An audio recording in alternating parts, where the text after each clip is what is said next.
పటాన్చెరు మండలం రుద్రారం గ్రామ శ్రీగణేష్ గడ్డ సిద్ధి గణపతి దేవస్థానంలో నేడు దేవాదాయ ధర్మాదాయ శాఖ శ్రీగణేష్ గడ్డ దేవస్థాన ఈవో లావణ్య దేవాదాయ ధర్మాదాయ శాఖ సంబంధించిన అధికారులు సమక్షంలో ఉండి లెక్కింపు కార్యక్రమం నిర్వహించారు. 100 రోజుల ఆదాయం 30,04,420 రూపాయలుండి మరియు అన్నదానం ఉండి ఆదాయం మొత్తం కలుపుకుని వచ్చిందని తెలిపారు. ఈ కార్యక్రమంలో దేవాదాయ ధర్మాదాయ శాఖ గణేష్ గడ్డ దేవస్థానం ఈవో లావణ్య మరియు దేవాదాయ ధర్మాదాయ శాఖ అధికారులు, మాజీ చైర్మన్ నరసింహారెడ్డి, కమిటీ సభ్యులు, ఆలయ సిబ్బంది, అర్చకులు, భక్తులు, గ్రామ పెద్దలు, పోలీస్ శాఖ సిబ్బంది, గ్రామ ప్రజలు తదితరులు పాల్గొన్నారు.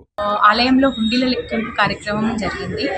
ఇది 100 రోజులకు గాను స్వామివారికి ఆదాయము మామూలు హుండీ ఆదాయము 28,42,481 రూపాయలు వచ్చింది. అలాగే అన్నదానం హుండీ ఆదాయము 1,61,939 రూపాయలుగా నమోదైంది. మొత్తం కలిపి 30,04,420 రూపాయలు వచ్చింది.